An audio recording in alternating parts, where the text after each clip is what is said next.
नमस्कार, बहुत बहुत स्वागत है आपका हमारी इस खास पेशकश में। मैं हूं आपके साथ ललित। मध्य प्रदेश छत्तीसगढ़ में विधानसभा चुनाव के बाद अब लोकसभा चुनाव की बयार बहने लगी है। कांग्रेस बीजेपी दोनों ने चुनाव के लिए कमर कस ली है। अब हर सियासी मुद्दे का एक सिरा लोकसभा की जंग से जुड़ता हुआ दिखाई देगा। तो चलिए शुरू करते हैं 24 का चक्रव्यूह।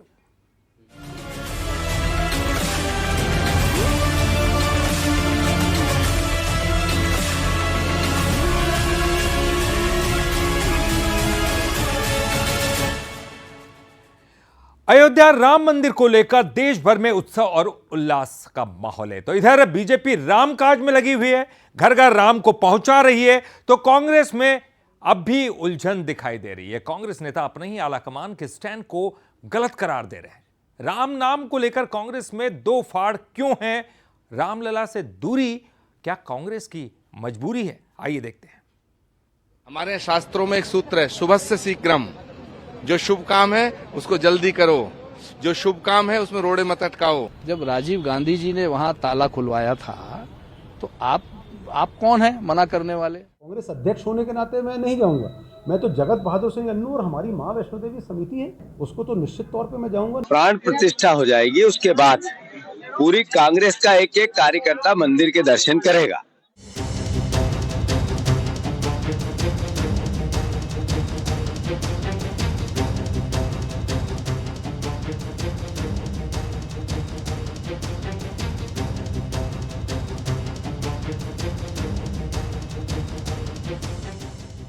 लूट सके तो लूट ले, राम नाम की लूट, पाछे फिर पछताओगे, प्राण जा ही जब छूट।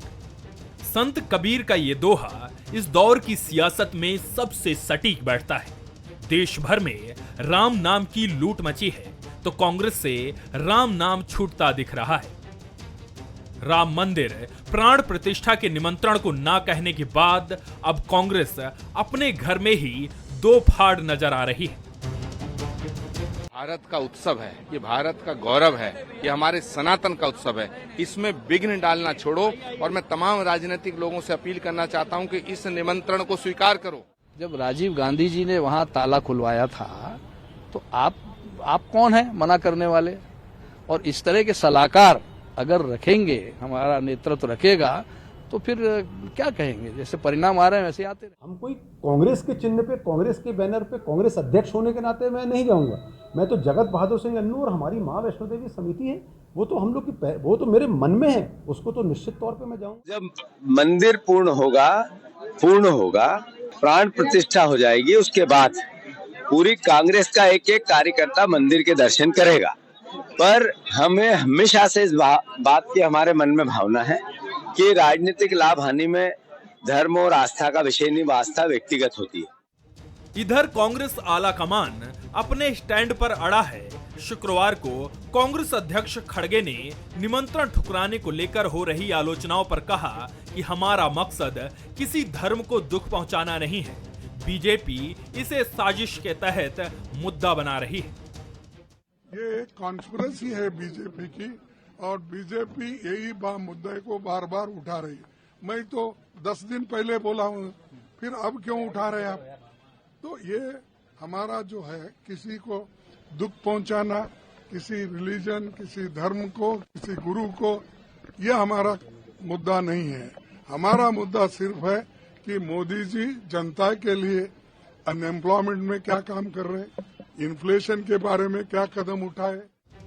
राममय माहौल में राम नाम को घर घर पहुंचाकर बीजेपी सबसे ज्यादा राम नाम लूट रही है।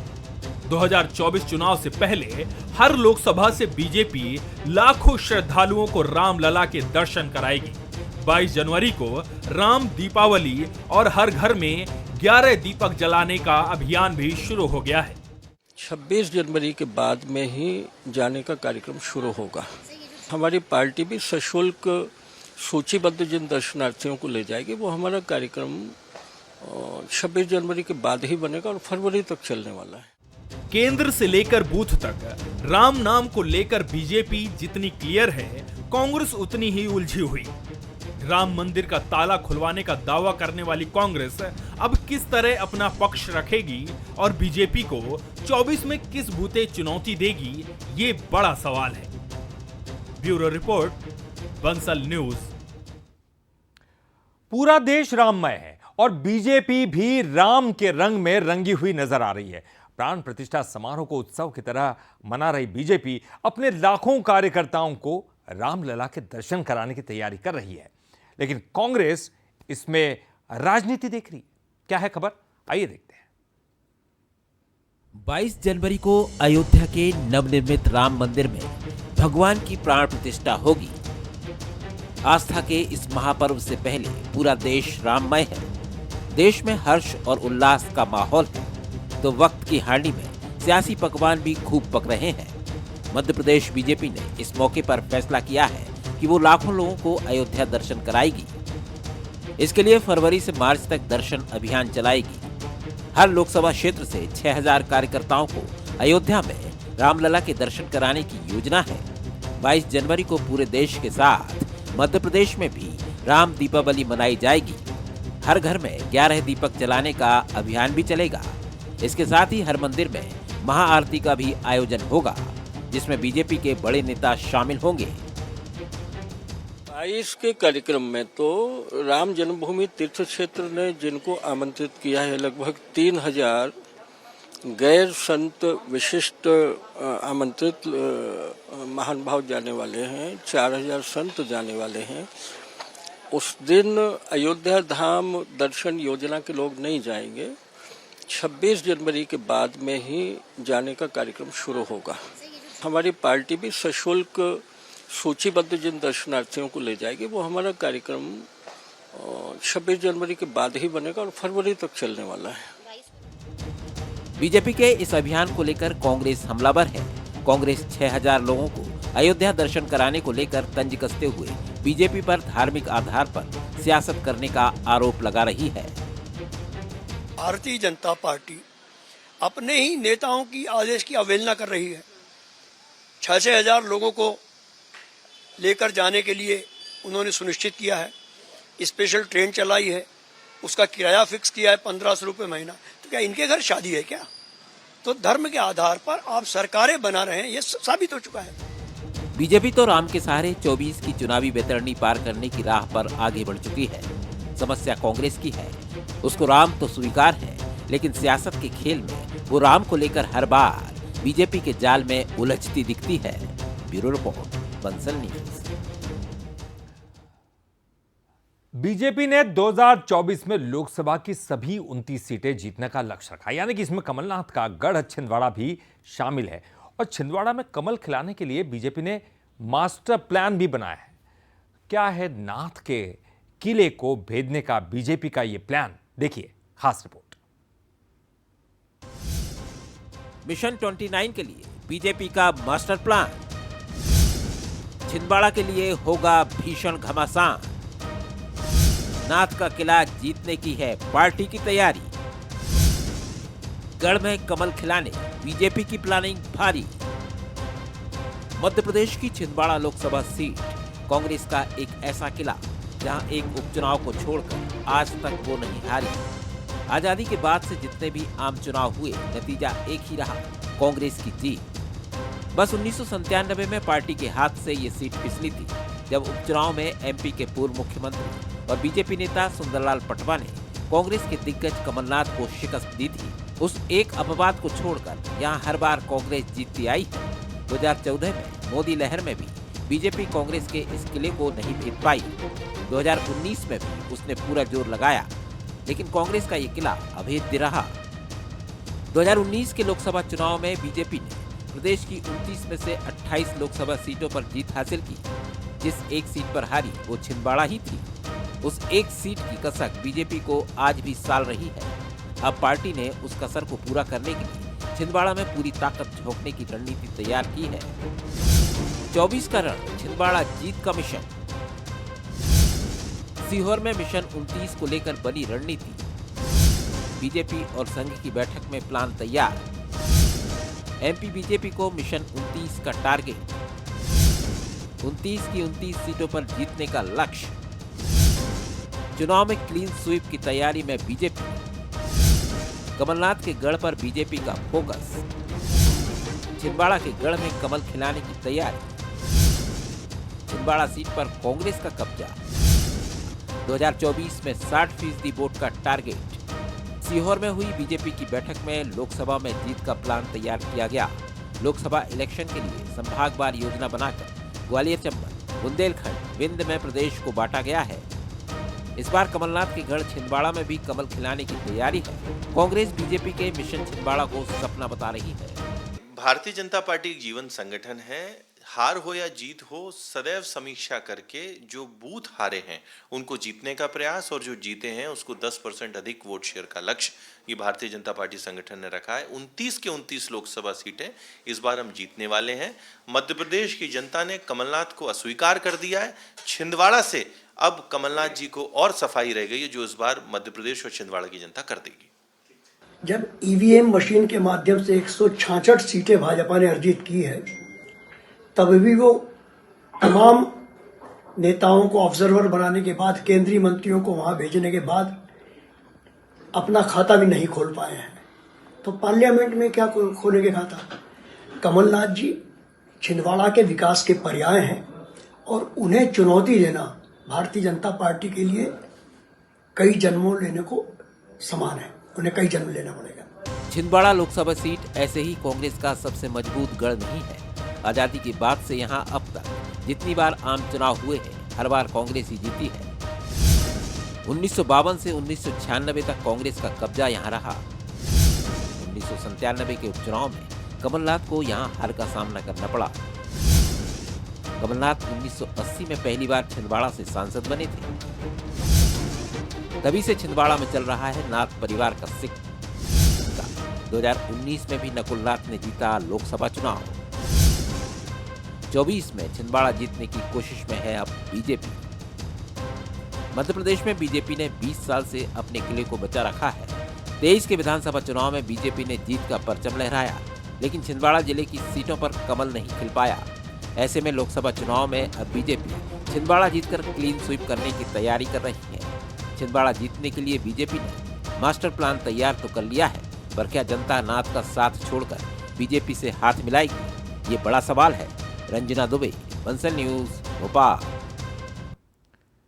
शांति का टापू कहे जाने वाले छत्तीसगढ़ की फिजा में अब सुपारी किलिंग का मुद्दा गूंज रहा है। असीम राय हत्याकांड में खुलासा हुआ कि कांग्रेस नेताओं ने मिलकर बीजेपी नेता की हत्या करवाई। तो 2024 चुनाव से पहले हुई इस घटना के बाद सवाल यह उठता है कि क्या बीजेपी इसे भी बीरनपुर मामले जैसा उठाएगी?